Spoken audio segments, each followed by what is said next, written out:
thing stuff. It's kind of fun.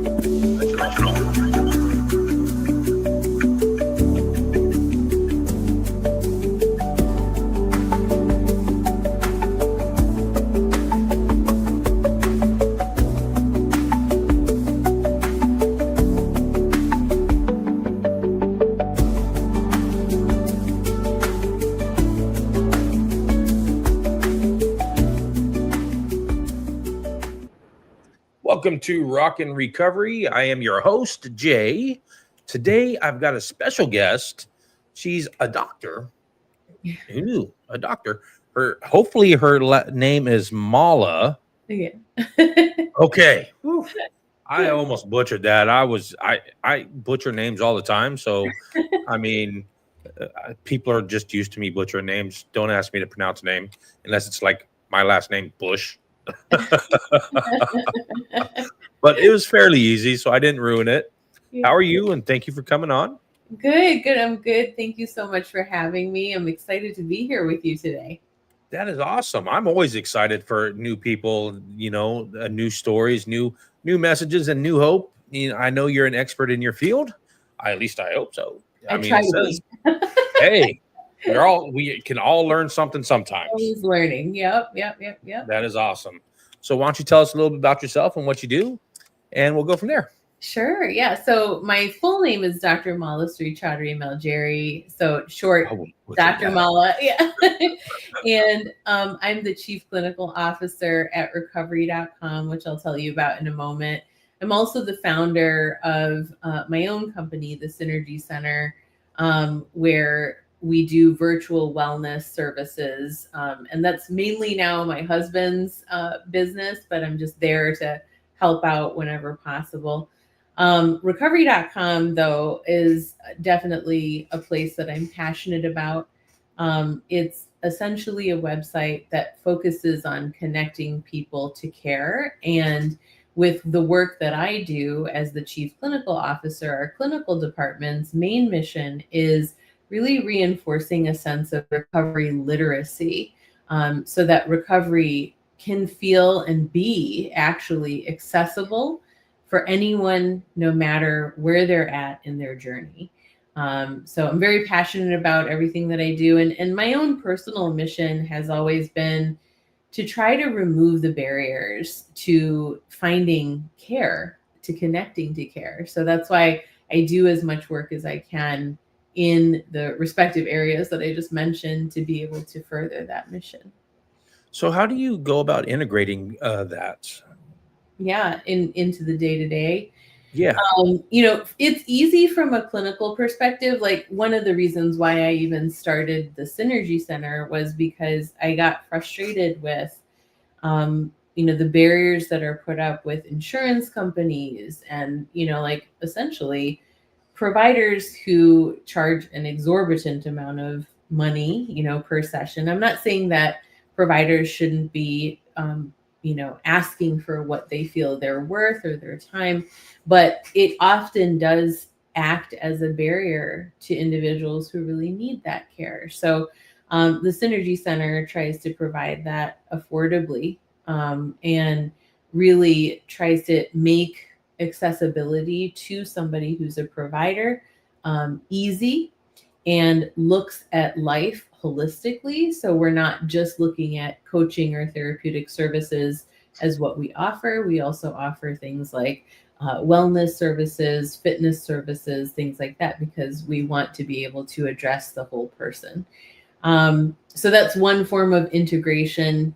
The other form of integration that I'm really, really passionate about too is being able to make sure that when we look, we, me, whoever, the patient, the family member, is able to look at each aspect of their life and think to themselves, okay, what are the areas that I need most help in? And knowing that you can have one place where you can essentially get the answers or the support to being able to beef up each of those respective areas in your life to be able to function and enjoy it and be productive and all the things that we aspire to. So that's another type of integration that I'm passionate about. in terms of clinical practice and what I did do, so I'm more administrative now and I do more Okay. coaching and consultation now. I'm not clinically practicing, but one of the things that I did do, and I continue to enhance and encourage as I teach and coach and consult, is the integration of Eastern and Western philosophy. And that also, it really is why I'm so passionate about a holistic view of an individual and making sure that we're addressing those aspects. It's very, very much so a marriage in my mind of the Eastern and Western philosophy. So more natural type of medicine, I should say. Sure, natural approaches, but that's not to, balk at medication management if that's necessary. It's really looking at each aspect, each facet of somebody's life, whether it's work, whether it's medication management, So it's whether pretty it's, much you know, personalized to the person hobbies. Exactly. Yeah.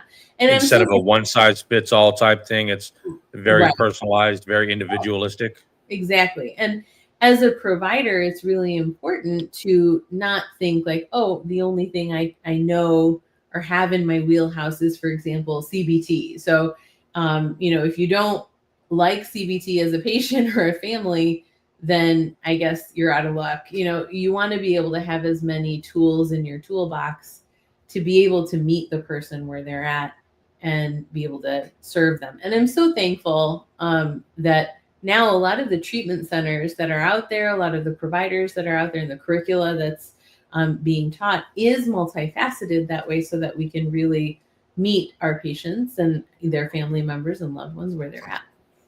Yeah.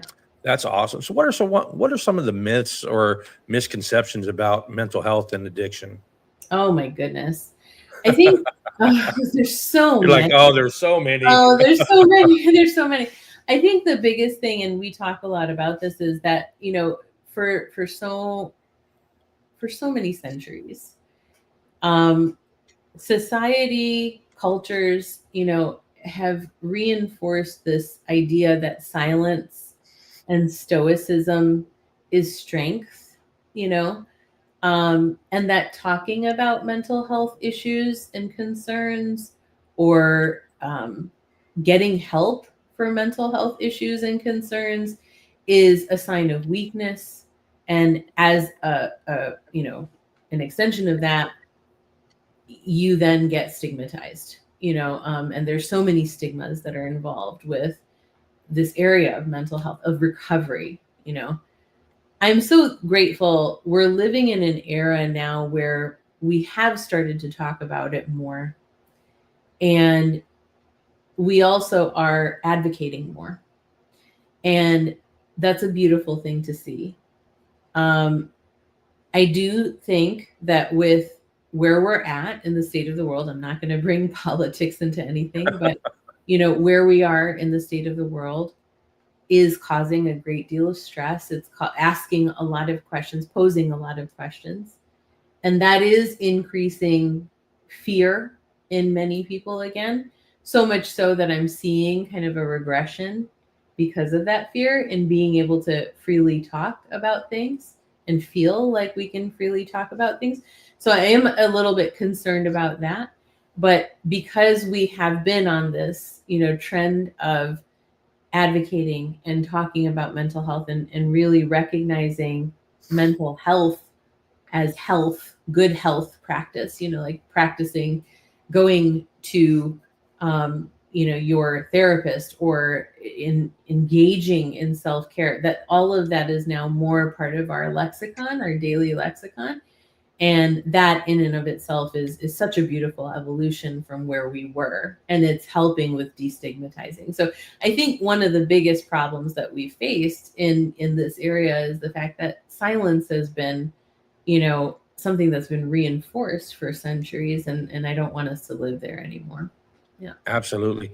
So on that topic, what can you do to advocate? What can families do to advocate for the mental health or well-being, or even in the recovery part of their family members or friends or whoever?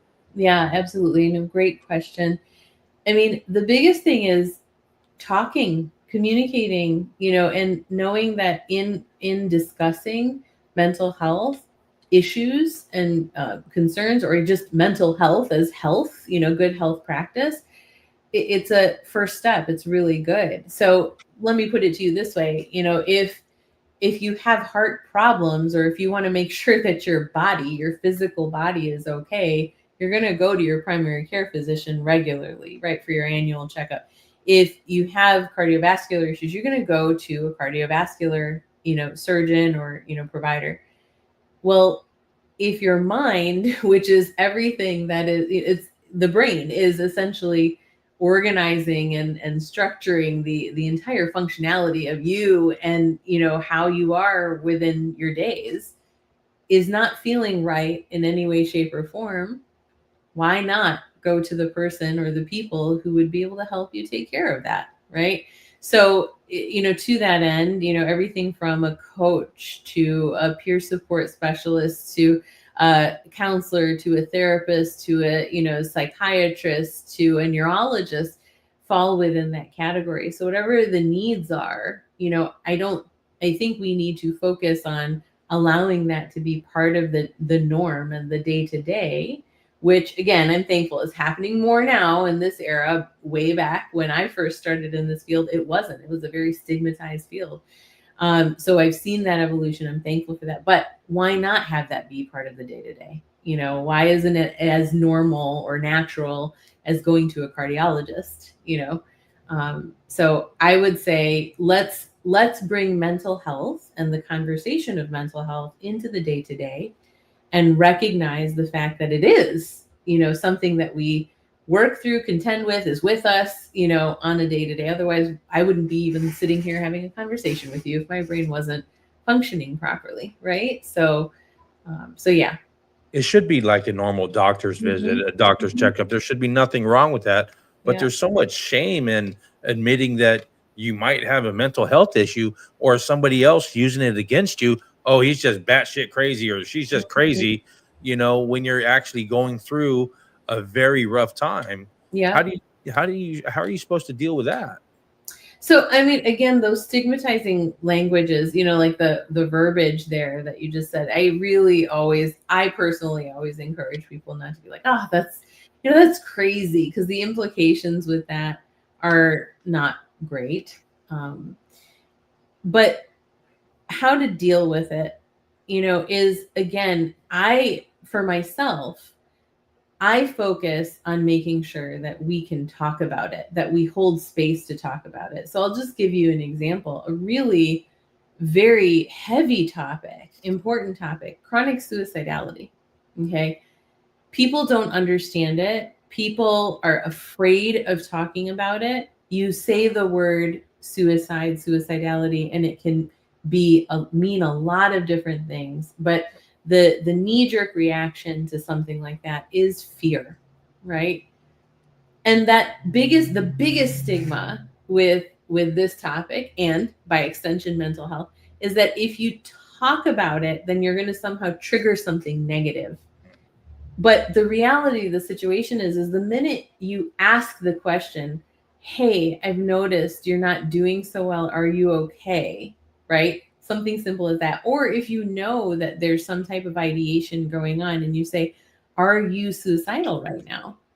That when you ask those questions, the individual who might be suffering actually has a moment, whether they want to admit it or not, where they can just breathe because somebody has named it for them, right? Somebody has helped them with being able to get the words that they may not have access to out. And so when we talk about it, all that to say that when we talk about these subjects, when we let them be part of a normal check-in, a natural check-in, we're starting to minimize the stigma that surrounds it. And we're starting to be more comfortable with talking about it. That's what we need to do more. That's what I do more of as well. How does culture and the way you were raised affect the treatment and care, or even diagnoses of mental issues or addiction issues? Oh my goodness. Culture is such a big factor. It's so huge. I mean, I'm a trauma survivor. And I went through a lot throughout my life. Unfortunately, it wasn't just something that started in childhood and then stopped. It was like one trauma that occurred in childhood that was, over a duration of time. And then that trauma switched, so like I had multiple experiences. And growing up, again, it was the silence that was reinforced. If you could be stoic and get through it and still be able to function, that was a sign of strength. That's what was construed as strength. So what was reinforced culturally, as is in many cultures, is being able to put on a brave front, right? And charge forward. And I knew personally, I'm like, this is not right. It doesn't feel good. I don't feel good, with that. Sure, I feel good with the successes, but I don't internally feel good. And that's not right. Of course, we always say in psychology, you go into psychology for a reason, typically one that's your own. Because you need help yourself. Sure. Yeah, absolutely. And I was so thankful that, when I did go into, I was in denial, to be quite honest. Right. I was in denial of the problems that were going on and that were perpetuating. And then when I finally had a moment, I was like, okay, there it is. That was my breaking moment where I was able to say, no, I'm getting help for myself, and that was such a beautiful catalyst, which we can dive into if you want to. But Absolutely. like it was really my cultural upbringing, to your original point, was reinforcing this idea that I needed to just be a brave soldier and charge forward. And not, if I didn't pay attention to it, then it would be okay. It I'd be didn't fine. happen. I'd be fine. It didn't happen, and so, having experienced that, one of the things that definitely became a passion of mine was being able to speak to different cultures, being able to advocate within cultural systems that talking about it actually will strengthen your sense of self, your identity, and that which you identify with your culture. And it won't lessen it. So yeah, that culture does have an impact. Absolutely.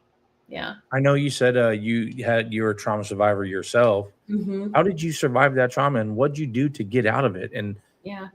is that why you went into the field that you are about, at being an advocate? Yeah, absolutely. So at first, again, like I said, I was in complete denial. So my trauma journey, I unfortunately was victim to childhood sexual abuse from a close relative. And that occurred between the ages of 4 and 8 years of age. Wow. And my mom and dad were definitely advocates, but they didn't know what to do. They definitely advocated for me. They definitely stopped what was happening and were, key players with that. But then talking about it afterwards was not something that they knew how to necessarily do, Yeah, that's probably the hardest part. Luckily, you had good parents and they stopped it. Absolutely. I mean, they were advocating for me the best way they knew how. Right. Okay. I also, unfortunately, while I was growing up, saw a very close family member go through her own abuse and be shunned by the community that we were in, because of what she was experiencing. And that definitely impacted me like nobody's business, because, to see the repercussions of something that an individual did not have any control over, and to be part of that, as a result of that, to be stigmatized because of it, like to be almost punished because of it, really is what set the tone for me. Just off the bat, I was 10 years old, and I remember I went to my mom and I said, I think so and so needs to talk to somebody. I also think I need to talk to somebody. What does that mean? And I literally said that to her as a 10-year-old. And we were able to kind of tease that apart. And that was the start of it all. And I became, at that point, I said, no matter what, I want to be a person who can hold space for other people, who can help people by listening and by really connecting with them. And as 10-year-old, Mala didn't recognize that what I was seeking to be was empathic, right? And I didn't have that term accessible to me, but that's what I wanted. I wanted to be empathic. I wanted to hold space. I wanted to be mindful. I wanted to be with people that I could help, so that they felt heard. And it was also 10-year-old Mala who thought, I want to be a medical doctor because that's a profession that can help people, right? So it started then, and then I went, forward with life, all the things. I was brought up in a community where it was less diverse, let's say. So I was definitely a minority who stuck out. And I suffered a lot of discrimination as I was growing up, unfortunately. And then having come out of that, fast forward, I went through college. I was very excited, thought I was going to be a med student, was scolded for spending more than 5 minutes at a time, with a prospective patient. And Wow. I just can't do this. And functional med wasn't really a thing back then either. Where, in functional med appointments and holistic med appointments, like you can actually spend a little bit more time, but that's not the training model of that era, right? Right. So I felt really lost. And then, decided that I definitely had to switch my career, and landed in a biopsychology class. And I thought I hit like a gold mine. I was just in heaven because it was a marriage of, psychology and understanding how that impacts the entire body and, your biology and all of that. And that brain mind body connection, which was emphasized. And I found it, I figured it out at that point. So that's where my shift, occurred. And it was great, wonderful. Fast forward to my, my master's era. And I was dual enrolled. I was doing education and psychology, marriage and family psychology at the same time. And I happened to get into a relationship that was very toxic and abusive, and was in complete denial that it was toxic and abusive. So it was So being a psychologist, dealing yeah, with this stuff all the time, yep, you landed yourself in it. yep. How much did that bring you down? Oh, it was horrible. The Yeah, shame yeah, and just like, I know the red flags, I know what to look yeah. for, I know what I'm not going to accept, but here I am accepting it. Right. And there were so many reasons for that. One was I was definitely struggling with trying to appease the community, the cultural community that I was in. And of course, my parents' wish for maintaining, like the community and the culture and all of that. So the engagement that I was in was with an individual who was part of the community. And, I was thinking that in shouldering it, not only was that something that was just expected and part of it, but I was just trying to charge forward with, like, this is what I've got, it's okay. We're going to be okay. It's okay.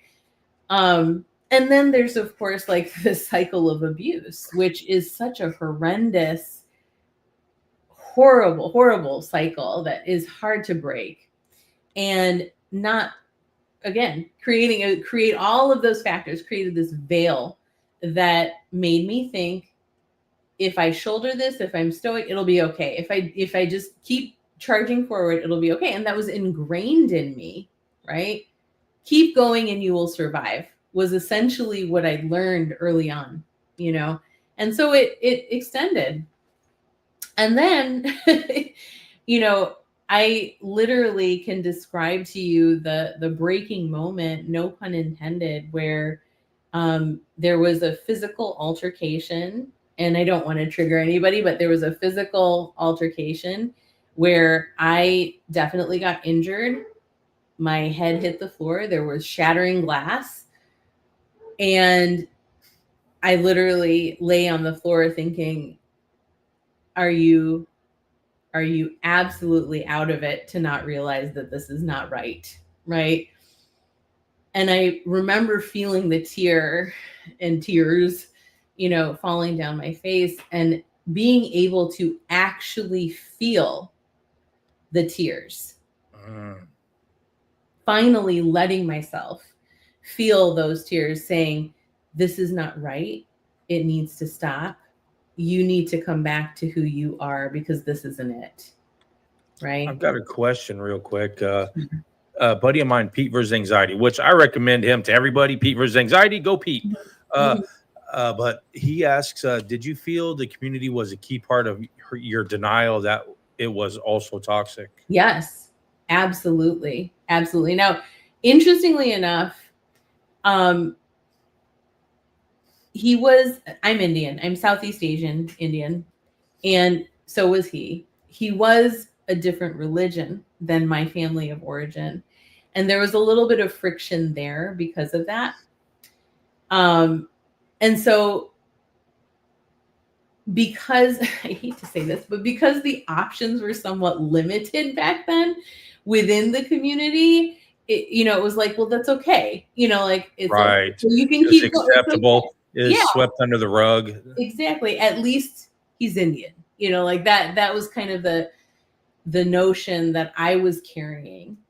When I finally, so yes, the community and being accepted by the community and being classified as one of the daughters of, the elders of this community, being able to maintain, an inter-community relationship is a good thing. It's a positive thing. And I'm checking off that box. So it was reinforcing this sense of approval that, of course, children will seek. But when I went to my parents and I said to them what was going on, right? Of course, they were just heartbroken. They were heartbroken. And it ended. We're done, right? Like, this is not happening. And again, they were formative in helping me move past that.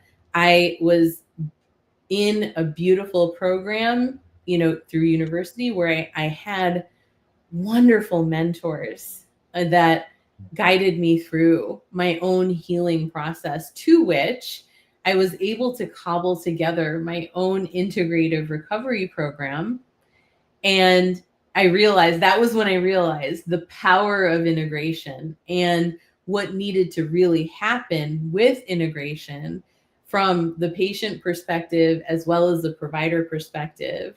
And I did it all. I was going to therapy. I was being active in movement and physical healing and giving myself a sense of strength through that. I was actively singing and dancing, Indian classical vocal, Indian classical dance, all things that were rooted in my own history and my own tradition. Learning. Yep. I also ventured outside of that. That's when I started to get into competitive ballroom dancing and Latin dancing and Argentine tango and all of that beautiful world, and meditation and yoga and supplementation, through a naturopathic doctor that was absolutely wonderful too. And I cobbled it together because integrative approaches in medicine wasn't available back then, not to the degree that it is now. So I did it, that. I made that program, got myself through school, entered into a doctoral program, reveled in my work. And I was on my healing journey. And then, I recognized, entering into my doctorate, I recognized, wait a second, the recovery journey isn't something that just stops, right? It is lifelong. And a lot of other things have happened even since that relationship. I've gone through a lot of work traumas. I've gone through educational traumas, through my doctorate. There were a lot of different things that happened. But because I created that foundation of integrative approach to healing and recovery for myself, I was able to get myself through that. And a way healthier way than I So did did you when I was in denial. Yeah. so when you're going through healing from your traumas, right? You said you got into barroom dancing, singing, and all this Mhm. other stuff. Was it to keep your mind busy and off of what you're going through? I mean, I think there's a certain part of that for sure, but really the goal for me with all of the expressive and movement based arts was connection to self. Okay. It was finding myself again, you know. I had that foundation of the arts since I was a child that always served not just as an escape, but uh, me feeling myself, feeling grounded, you know. And one of my sayings now is like, if you cannot feel the ground under your feet, right, or the surface that you're sitting on at any moment in any part of the day, then you need to stop and you need to make sure that you feel it and Mm. that you ground yourself. And it takes me back to that moment, like I said, where when I had that breaking point and I could actually feel the tears coming down my face and actually feel them, let myself feel them. That was me reconnecting to myself again. Oh, That wow. was me crying out for help and saying, no, please, please let yourself feel.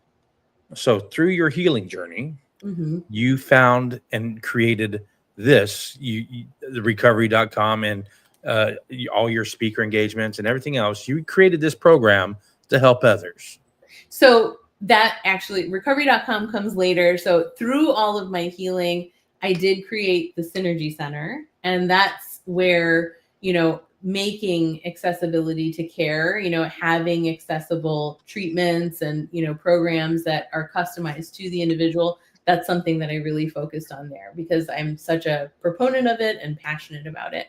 Recovery.com is a website that, and a company that I just believe in the mission so much. Like their mission is to again remove barriers to care, or to access to care, and their biggest goal is to make sure that we are making those connections for people easier and more accessible. And we want to educate people along the way. So no matter where you're at, whether you're kind of sort of thinking about recovery and what that means for you, or you're in the middle of your recovery journey and you're thinking to yourself, I need to find something more, there are answers that you will find on the website. There are points to care that you will find on the website. So recovery.com came afterwards, and I am with them as their chief clinical officer because I believe so much in the mission and what we do. And it's just such a beautiful group of people, that are not only, it's a mix of people who are experts in the field, of people who have lived experience, and we're all coming together for this beautiful purpose of getting people to their recovery journey, without any barriers. And so that's why I'm with them. That is awesome. Yeah. A friend of mine, same person, Hmm. also said, you are in Help Hub with Lisa, Sugarman. Yep. Recovery.com is with Lisa Sugarman, and we're working with her actively. Thank And you again, Pete. yep, absolutely. Like I said, a beautiful group of people. As CEO or co-founder, so CEO is Ben Champ, and our co-founder is Jeremiah Calvino, and just beautiful, beautiful people. Again, such beyond them, right? We're all working together, to really just further this mission of removing barriers to care. So, as a motivational speaker, how did that influence your advocacy for mental health and recovery? Oh yeah. So I mean, again, it's talking about it, right? That's where.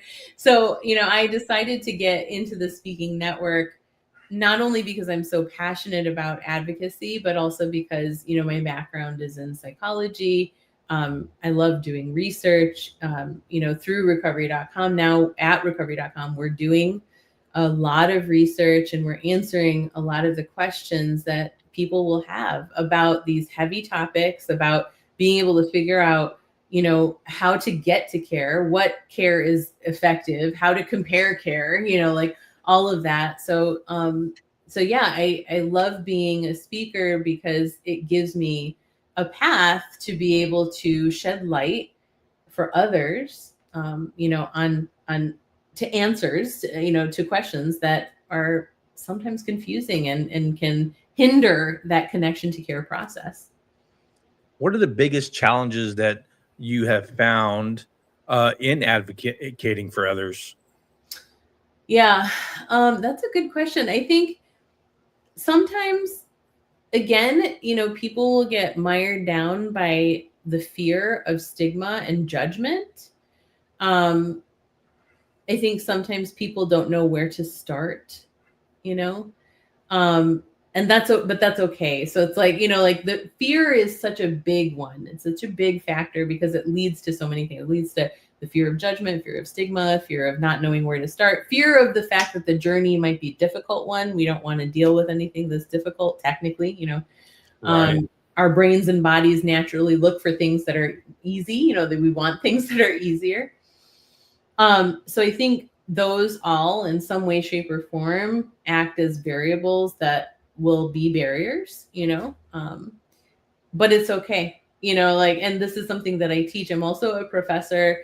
So I teach all of the, like the people that I have coming to me as students, to remember that fear is just a starting point, and it's also natural. It's normal to experience fear because it's our brain and body's way of being protective of us, and that's okay. So if you think about it as this is just a visitor, fear is just a visitor, doubt is just a visitor, not a permanent resident, then what we can do is my 4A method, and that is acknowledge what's going on, acknowledge the fear, acknowledge, the doubt, acknowledge whatever it is that's the negative narrative, and then move on to acknowledging what it is that you actually want to have happen.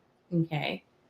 And then after you acknowledge, that's the second A, what you actually want to have happen, create an action plan, long term to short term, so that you can really define and distill what your next steps need to be from the present moment to a year from now, And then the fourth A, which is accountability, define and identify how you're going to be accountable with yourself. Maybe identify an accountability buddy so that you can stay on track. And if you get off track, that's okay. It's natural. It happens.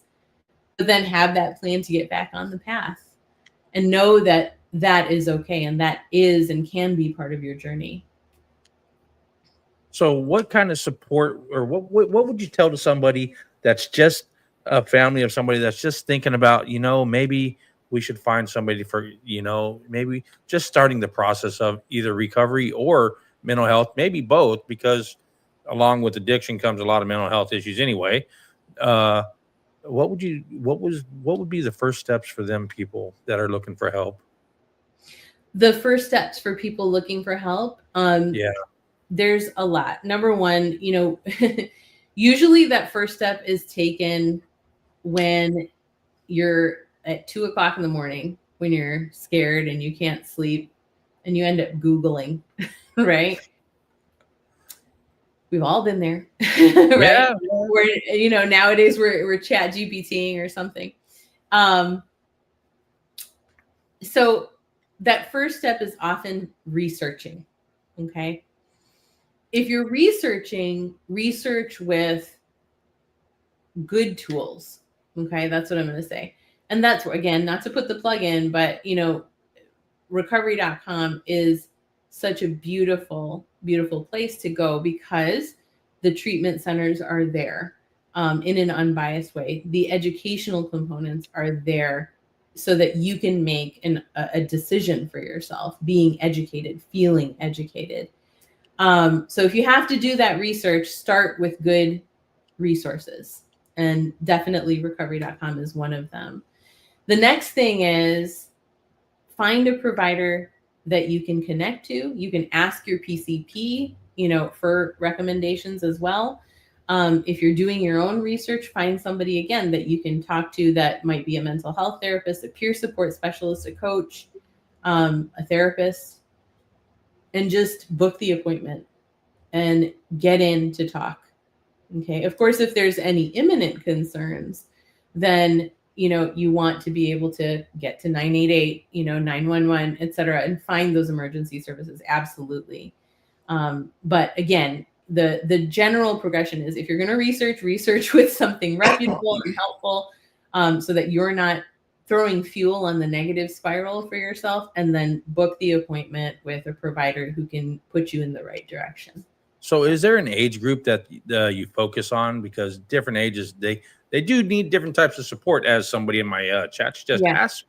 Yeah, no, absolutely. And thank you for that question. So recovery.com is a global resource, and the treatment centers that you're going to find there will accommodate a variety of age ranges.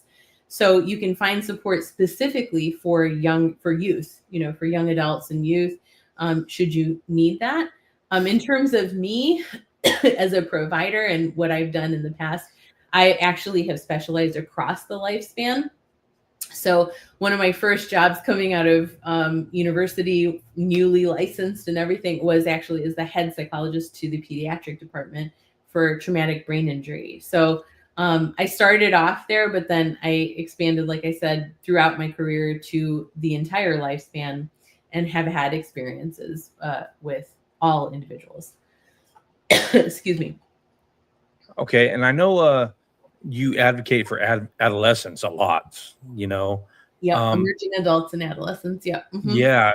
How different is that from, let's say, the adult middle-aged people from adolescents? And what is it? Different talks? Is it the same problems? Is it different problems? I know the answer. It's going to be different problems, and I'm sure it's going to be a bunch of different talks and different wording.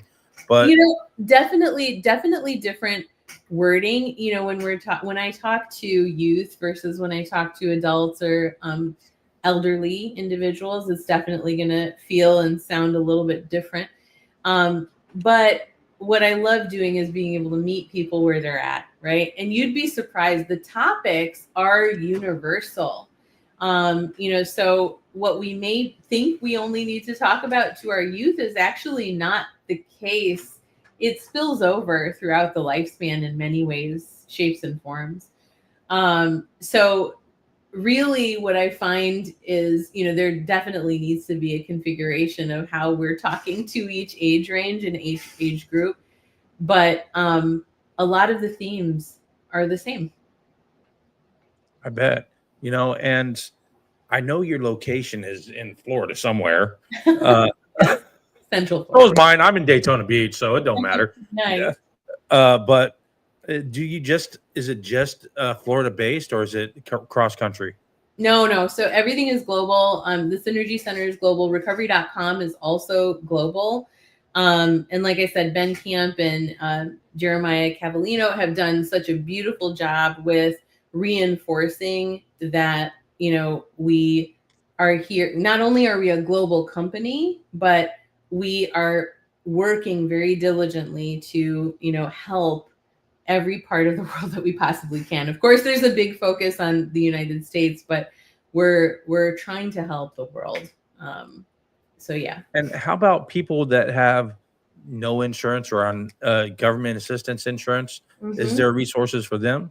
Yes, absolutely. So if you go to the website, you can filter to wherever you're at, whether you have insurance or not, to be able to find care, and it will automatically give you options based on what you indicate in your filter. So if you don't have insurance and you're looking at paying out of pocket, then yes, you would have the ability to do so. And then with the Synergy Center, everything that we do is fee for service, and we do have sliding scales accessible, again, to be able to meet the person where they're at. So, yeah. The last question, I ask everybody this question, getting towards the end of the interview. Last question is, if there's one takeaway from anything, what would it be and why? If there's a takeaway, what would it be and why? Yeah. If you want somebody to pick up one thing, what would it be and why? Yeah. Everybody is recovering from something, and recovery is possible, and recovery is lifelong. And that's very good. A beautiful thing. You want it really is. Yeah. So I appreciate your time coming on here, Dr. Mala. It was a pleasure. very informative. I really do appreciate it, and you being open up front and everybody. So yeah, I just enjoyed it. So thank you. Well, thank you so much for having me on, Jay, and thank you to your audience. Also, beautiful questions. Thank you for engaging. And if you have any questions, please don't hesitate to reach out to me. I know Pete's going to be reaching out because I'm going to refer you to him already, and Yes. probably Jasmine Boodle from Everybody's Addicted, or everybody's addicted. Sure. I will probably have both of those people look at you. Yeah, sounds good. And they're both on Podmatch also. So wonderful, wonderful. Well, I'm here and I'm ready to talk with you. So if you need anything, please let me know. Yeah. Thank you for coming on, and I enjoyed it. And until next time, keep rocking your recovery.